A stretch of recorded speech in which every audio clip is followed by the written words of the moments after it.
Oh, hello. That's dumb. I don't know why I just did that. I didn't see you standing there.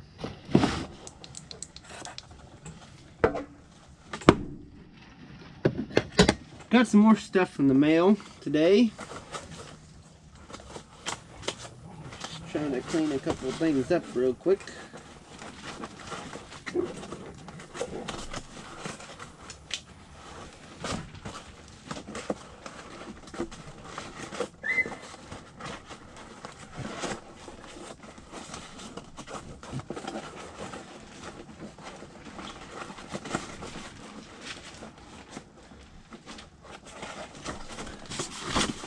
Woohoo! Almost dropped it. And that goes like that. And then that goes like that. Tuck that back in there.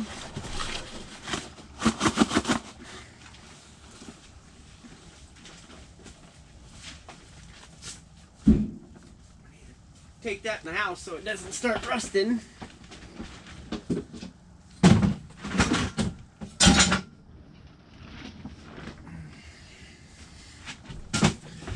Okie dokie.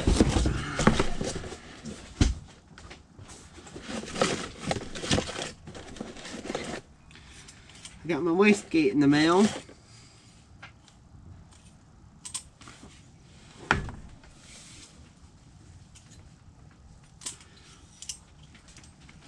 The last time I was recording, I was finishing up the cam swap, which I posted a few videos of that. Haven't gotten any further. Was looking for my bolts, making sure I had all my bolts on it for it.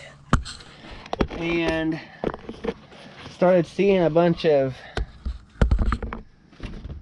crap in the pickup tube, so I cleaned that out. And then I noticed that there was just a bunch of crap here in the oil pan. So I really need to clean that out too. But my other blue wastegate I got, which I'll grab it here in just a second, didn't come with the spanner wrench because I bought it from a random guy up in Kansas City. He cut me a pretty good deal on it.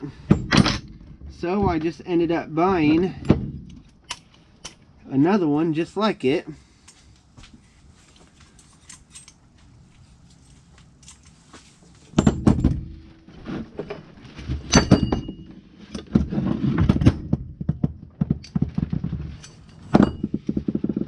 So I've got both of them now.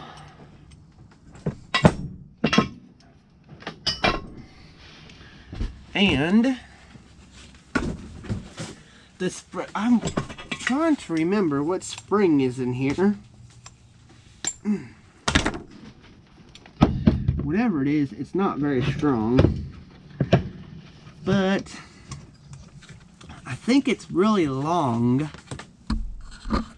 And the spring that's in that and the springs I was seeing pictures of on the internet were short.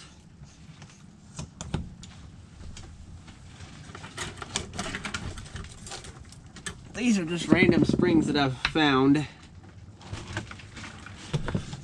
Which, see, this was the spring that was in there when I got it from him, I think. And if it isn't, then I don't know what I did with the spring that was in there. But that's the thing. The one that's in there now, I want to say is a 10 or a 14 or 12 or 14 or something like that pound spring. And that's fine and dandy. But this, I mean, this is not going to work. And I think this is, I don't know whatever this came out of. I found this up at the shop. But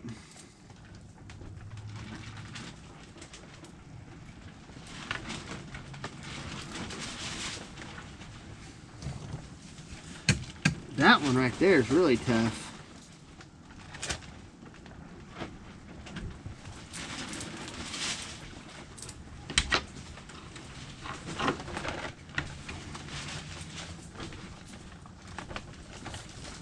I don't know, I'm gonna have to pull that other one back out and see what it feels like. I guess I need to build something, buy me some kind of measuring device off of eBay or Amazon or something and measure these springs so I know what I got and what I need. I was just gonna buy a couple more off of eBay, I guess.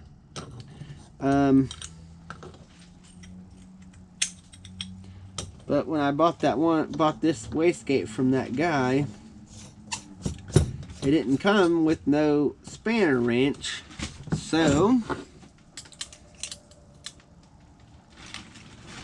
and it works too. Sweet. Them are both Speed Daddy wastegates off of eBay. 55, 59, 60 bucks roughly. And I think I paid 25 or 30 from the one from the guy in Kansas City. I was already going up there. Just happened to see him on Facebook having it. I think he wanted like 35 or 40 bucks for it, and I talked him down a couple bucks for it. Anyway, I got some Vband clamps. I was going to get stainless steel Vband clamps, but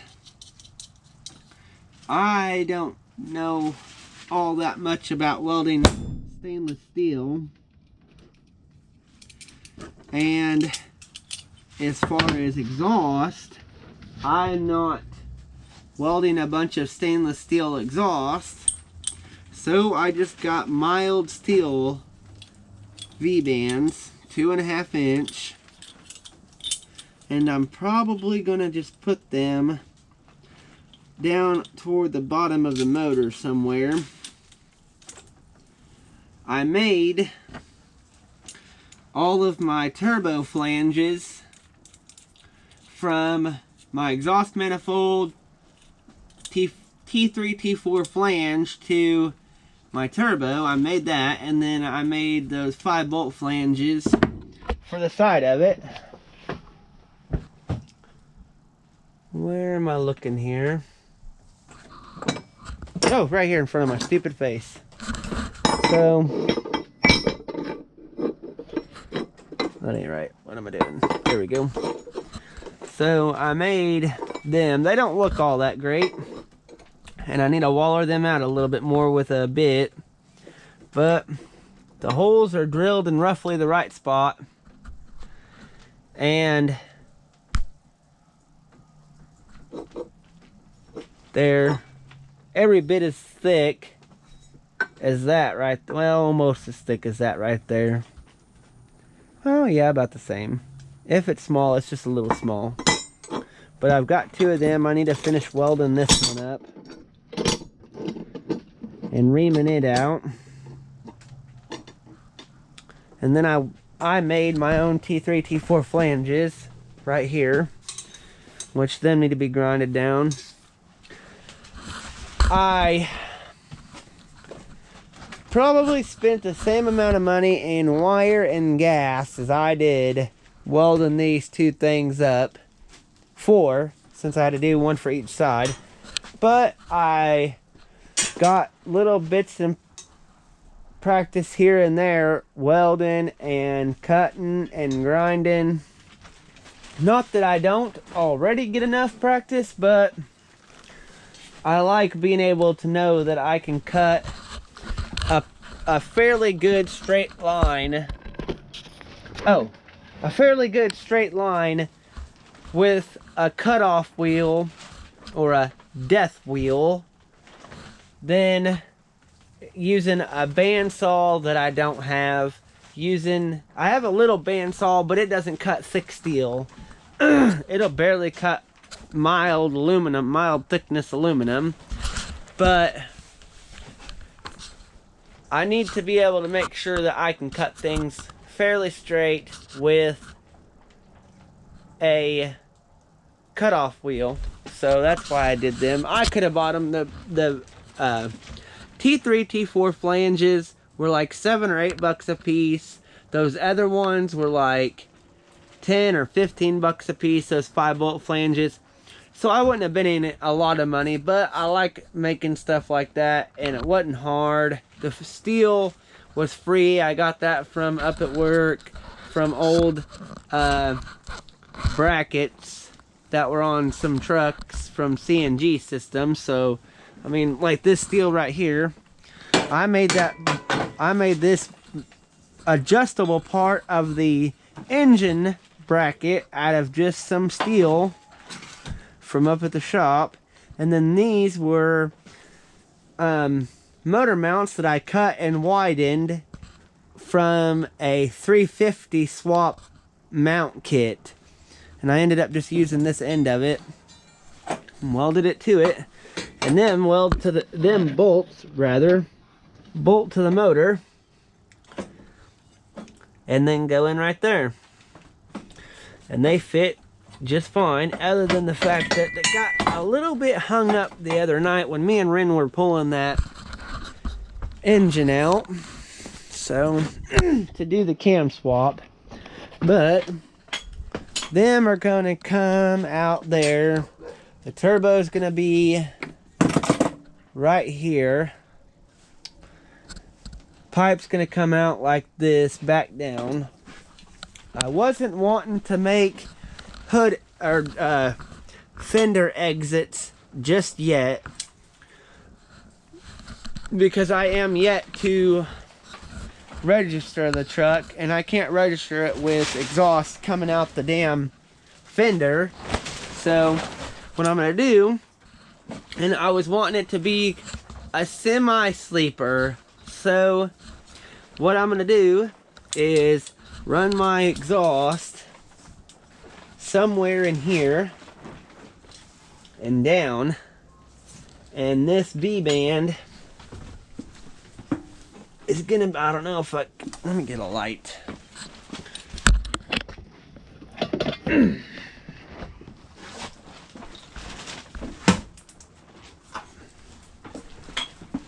This V-band is gonna be down here somewhere, so I can undo that much of the exhaust.